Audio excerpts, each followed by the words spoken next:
बोलिए भारत माता की। ये शेखावाटी है, चूरू की धरती है। जरा दोनों हाथ ऊपर खड़े करें।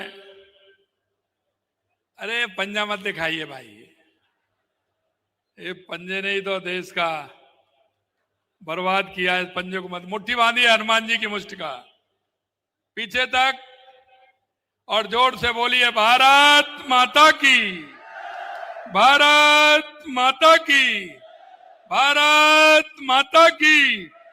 लेफ्टिनेंट जनरल सगत सिंह की, lieutenant general Sagat Singh, lieutenant general Sagat Singh. आज के शौर्य दिवस के अवसर पर मंच पर विराजमान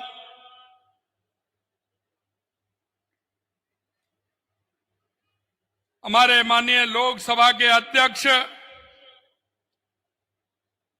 जिनको आप हमेशा देखते हैं, अभी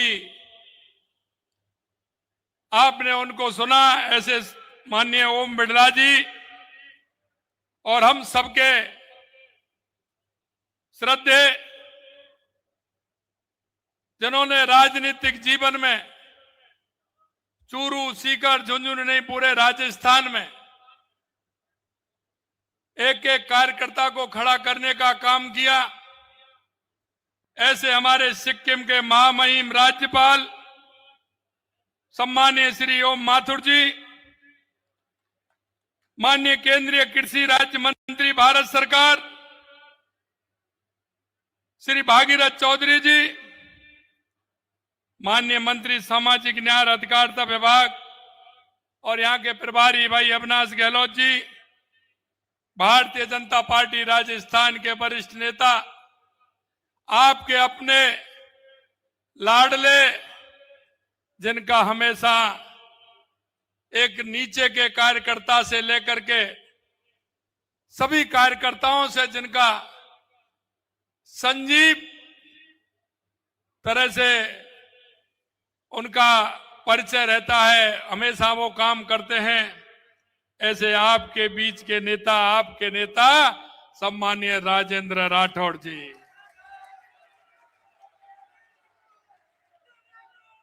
आज इस कार्यक्रम में आपने अभी कहा था कि राजेंद्र जी को बाबा सौ बना रहे हैं।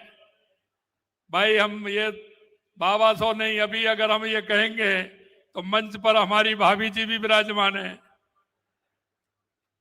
भाभी जी भी विराजमान है, तो अब मैं तो नहीं कहूंगा, मैं तो अभी भाई साहब और भाभी जी हैं। अब बाबा साहब और दादी कहने की अभी थोड़ा सा भी समय है, इसलिए वो भी नहीं कहना है।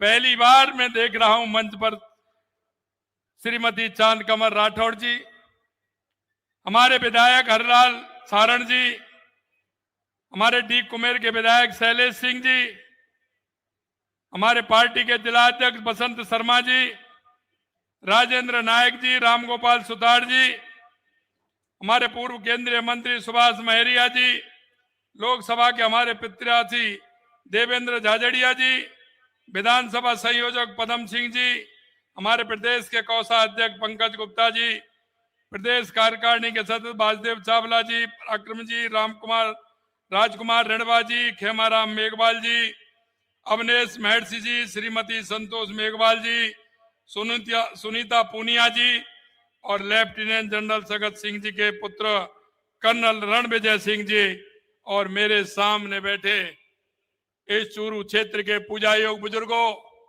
नौजवान दोस्तों और मेरी माता बहनों, सबसे पहले तो मैं आप सभी का वंदन करता हूं, अभिनंदन करता हूं। सेवा पदक से सम्मानित होने से उनके कॉलेज शिक्षा बाधित हुई, लेकिन 46 की उम्र में वे नेशनल डिफेंस कॉलेज से दीक्षांत हुए। लेफ्टिनेंट जनरल संगत सिंह जी ने भारत के पहले हेलीकॉप्टर सैन्य अभियान सहित कई सफल नवाचार किए। साथियों, लेफ्टिनेंट जनरल संगत सिंह जी की जन्मस्थली वीर भूमि चूरू ने देश को अनेक वीर और सैनिक दिए हैं, इसलिए मैं नमन करता हूं।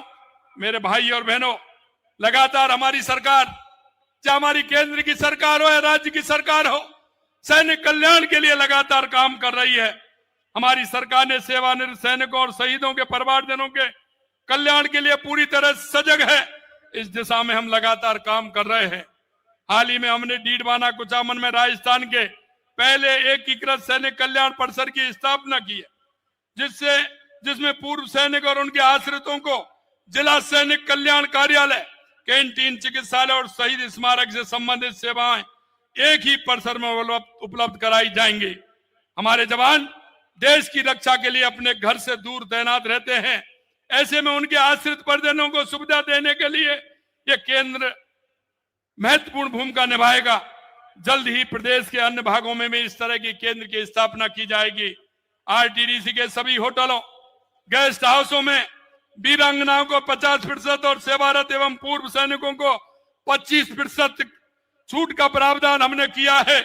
आवश्यकता नवीन जिला सैनिक कल्याण कार्यालय खोले जा रहे हैं।